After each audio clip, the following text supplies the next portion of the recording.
바이오매스 관련 이슈에 대해 알아보는 시간. 해외와 국내에 어떤 이슈가 있었을까요? 산림바이오매스TV의 가지가지하는 가지와 함께 알아봅시다. 지난 4일 영국 정부가 2022년 전체 바이오매스 전략 발표를 앞두고 넷제로 목표를 달성하기 위해 경제 전반에 걸친 바이오 에너지의 역할에 대한 전략적 검토 및 원칙을 제공하는 성명을 발표하였습니다. 온실가스 집약적인 항공 및 산업 분야의 탈탄소화를 위해 항공연료, 수소 생산과 같은 영역에서 바이오매스를 우선 활용하며 그 원료의 활용은 지속가능성 기준 가치단계적 활용 원칙을 준수해야 함을 제시하였습니다. 중장기적으로는 기술 발전에 따라 BECCS를 통해 탄소를 제거하며 바이오매스를 활용할 것으로 전망하였는데요. 영국은 2050 탄소 중립 목표 달성을 법제화하여 선도적 역할을 수행하고 있는 만큼 우리나라도 영국의 바이오매스 활용 전략을 참고할 필요가 있을 듯하네요. 11월 16일 미국의 우주과학기술 하원위원회에서 국가 산불 감소 프로그램법 수정안을 승인했습니다. 산불 완화 및 화재 복구 현장에서 수집한 바이오매스를 사용하는 것을 미국 에너지부의 R&D 활동에 포함하도록 승인한 것인데요. 법안을 발의한 핀스트라 의원은 낮에 덤불 또는 벌채 후 산림부산물을 제거함으로써 산불 완화와 예방에 기여할 것으로 기대한다고 밝혔습니다. 다음은 지난 9월부터 11월까지 국내 주요 소식입니다. 국내의 민간 3사가 국내 바이오매스 활성화를 위해 발벗고 나섰습니다. 지난 9월 바이오 혼소 민간 발전사인 SGC에너지, 한화에너지, OCISE가 한국에너지공단과 군산에서 수입산 목재 펠릿의 신재생 공급 인증서 일몰에 합의하는 업무 협약을 체결했는데요.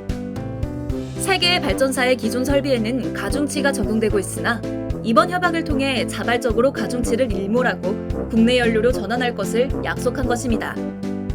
연간 바이오 혼소에 사용하는 수입 목재 펠릿 160만 톤 사용을 줄여 총 2조 6천억 원 규모의 수입 목재 펠릿을 국내산 바이오매스로 대체하게 되는데요. 이를 통해 에너지 안보 강화에 기여하는 한편 국내 미용 바이오매스 산업 활성화를 이끌어낼 것이라고 기대되고 있습니다. 협약을 체결한 민간 3사 중 하나인 SGC에너지가 무탄소 발전소를 차례차례 가동 중인데요.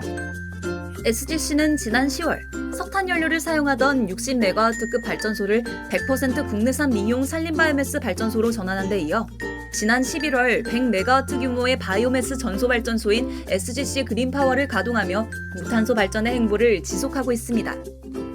군산 바이오에너지 발전소 건립 소송에서 군산시가 최종 패소했습니다. 군산 바이오에너지가 총 사업비 6천억 원을 들여 군산 이국가산단에 200메가와트급을 짓는 목재 펠릿 발전소에 대한 도시계획 시설 사업. 군산 바이오에너지와 한국중부발전은 지난 2019년 11월 군산시가 해당 사업 실시계획 인가 신청을 불허하자 행정소송을 제기했는데요. 1심 법원은 군산시 승소, 2심 법원은 군산 바이오에너지 승소라는 엇갈린 판결 아래 결국 군산시가 대법원 상고에 이르렀습니다. 이러한 상황 속 결국 중부발전은 지난달 이사회를 열어 건설 예정이었던 발전소 사업을 철회하기로 의결했는데요. 이는 발전소 건립에 따른 환경성 논란과 지역 공감대 형성 저하, 사업 지원으로 인한 경제적 부담 증가 등의 요인이 작용한 것으로 해석되고 있습니다. 실시계획 인가 불허 및 사업 지연으로 인해 현재 270여억 원의 누적 손실금이 발생한 상태입니다. 이러한 누적 손실금 손해배상 문제와 향후 사업 추진에 대한 양기관과의 협상이 어떻게 진행될지 주목되고 있습니다. 바이오매스 관련 이슈에 대해 알아보는 시간. 가지와 함께 바이오매스에 대한 국내외 이슈에 대해 알아봤는데요. 앞으로도 한 달간 주목할 만한 이슈에 대해 다룰 예정이니까요. 많이 기대해주세요.